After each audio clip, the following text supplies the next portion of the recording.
My name is Atul Kochhar and I'm a Michelin star chef based in London. I'm in Malaysia, a country sandwiched between Thailand and Indonesia. I've come to explore Malaysian cuisine. It's a rich mixture of different food cultures, mostly Malay, Chinese and Indian. I knew that before I came here, yet I'm amazed at how truly intermingled they have become. And that's what makes Malaysia such a melting pot. All these settlers have something in common. They love their food. And Penang is the food capital.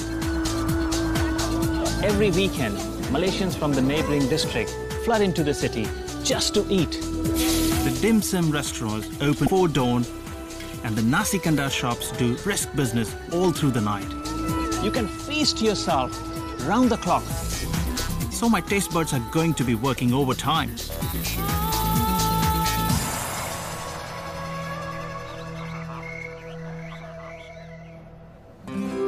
Well, being born in an Asian family, the expectation for me was to become a doctor. And I wasn't going to do that because my dad was a caterer and I inspired myself all my life looking at him, the way he cooked, the way he conducted his business. So, under pressure, I sat in medicine school for a week, come back with tears in my eyes, telling my dad, I can't go to medicine school, I want to be a chef.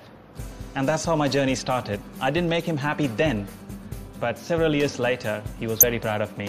Now, I'm a chef in London and I got 5 restaurants. I use spices every day of my working life, and yet there's always more to learn. I'm so excited by the new range of flavors to explore here and the way they combine spices in Malaysian cooking. I needed someone to show me around. Who better than Malaysian celebrity Chef Wong? He's a talk show host, actor, and chef extraordinaire. You inviting me over. I'm going to show you this fantastic roti. You know, every Malaysian will go and have this bread. It's called roti canai. Oh! Yeah, and you're going to love it. All these wonderful curries and all that. Ah, my friend. Hello. See? Did I tell you I'm famous? Everywhere we went, Chef Wong was waved at, beeped, and asked to pose for photos. Malaysians love him. He took me to breakfast and ordered roti canai, an Indian flatbread. The Chef Wong, it's great. It looks familiar. I know the colors. In a minute, I'll know the flavors as well. Chutney, pickled onions. There's a whole idea why I brought Atul here, because I wanted you to experience, yeah? Absolutely. Because this is typical Malaysian breakfast, you know.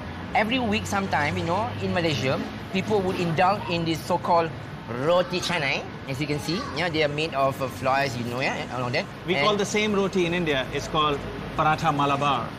And I saw the process where the dough is quite oily dough, and they beat it yes. on the flat surface, and then roll it. Them up. Yeah.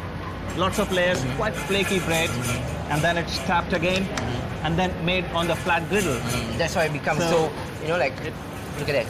Yeah, you just bring them into pot. I love it, you know, like. Absolutely. It's light, it's delicious. Everybody love it. Like, oh God, look what I'm turning this. Do not operate my bread. I need to eat that. What are you doing? Hello. Then he ordered murtabak, which is made of the same dough with an omelette. I was amazed. Dishes I know well from India have become such an accepted part of the Malaysian diet. And then we put onion, we put green chili and all that.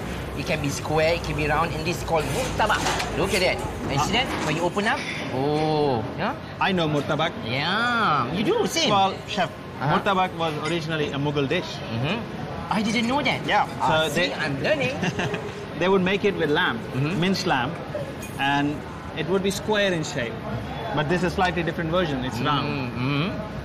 And you notice here in Malaysia, when you ask roti, you can ask like a plain one, like the one stuffed with, you know, like I mentioned, and even something sardine. Oh, Stuffed I with love sardine. Yeah, with sardine. And guess where they get? From the British. I said, we're like the mumbo jumbo of the world.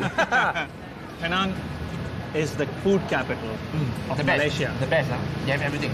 Now, people of Penang are extremely proud of their heritage and their cuisine. So what are we cooking? I am going to prepare something that my grandmother have always loved to share this with family and friends. And that's the famous peranakan laksa. You're going to love it. You're going to love it. But that's for later.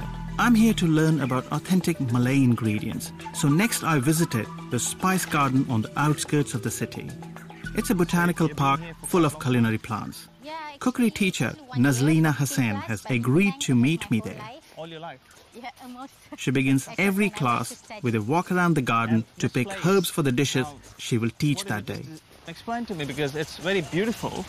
It was originally a rubber plantation, and then the owner decided to turn it into a tourist attraction with the herb as a theme. Right. So you have herbs and spices. Right. Can be used for culinary and also for medicinal purposes. Okay. Now tell me about pandan leaves. You got loads of it here? Yes, they actually grow very well near water and also when there's plenty of sunlight. Oh, right. Here they are.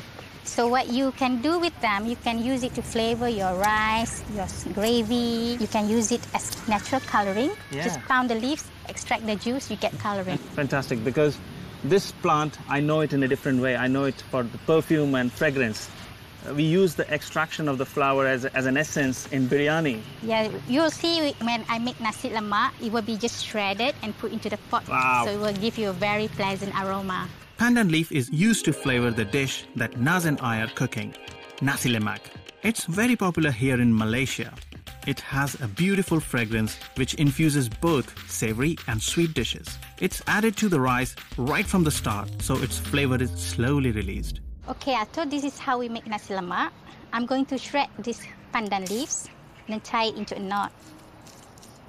Then I'm going to put together with the rice. Okay. And we put all these spices, star anise, cinnamon, couple of cardamoms and a few cloves. Okay. And then we're going to put the coconut milk inside Okay. and also some julienne ginger. Just roughly cut ginger. Yeah, just like that. Okay. Naz tip all the ingredients into a pot with some water to swell the rice and put it on to cook.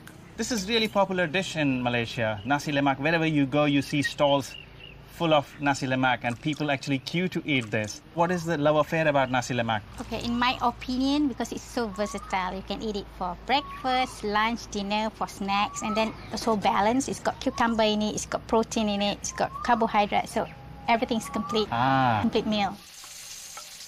Then she fried up a sambal, a spicy condiment made of red chilies pounded with shallots and dried shrimp paste. As it cooked, she added tamarind water, sugar and salt.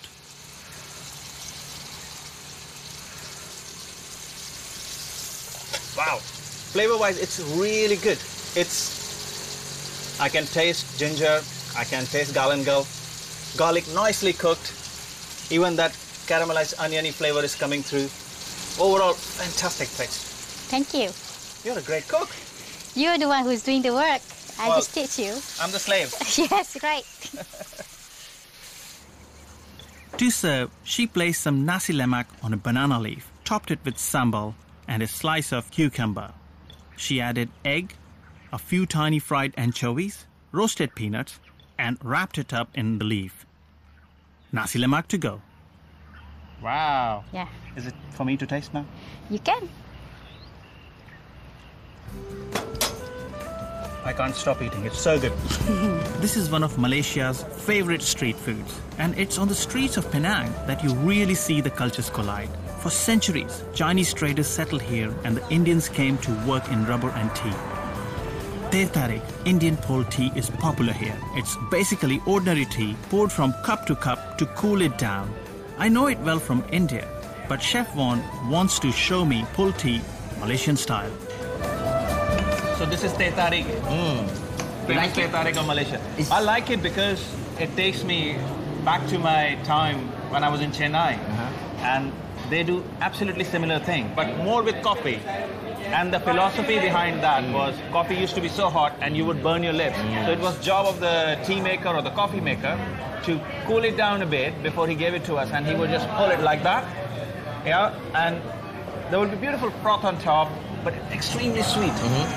I was ready for a show, but I didn't know that this humble coffee shop was home to Penang's champion Teh Tarik expert, Jalil Abdul, and he was planning to give us a full performance. Jalil was a whirling dervish, throwing tea around with panache and attracting an audience to rival Chef Vaughan's.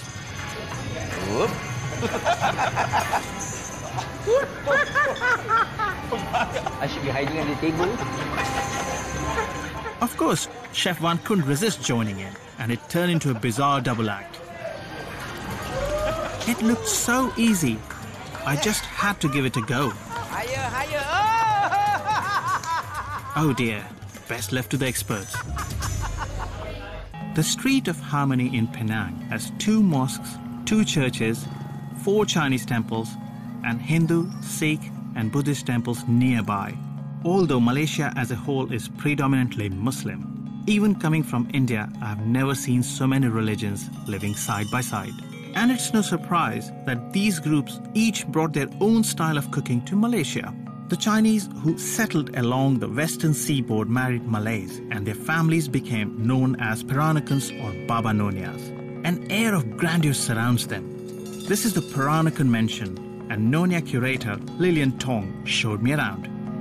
This is the ancestral temple that Kapitan China Tseng Keng Kui built for himself, his ancestors and descendants. So this is the temple attached to Nonya Palace? Yes. So what is real Nonya?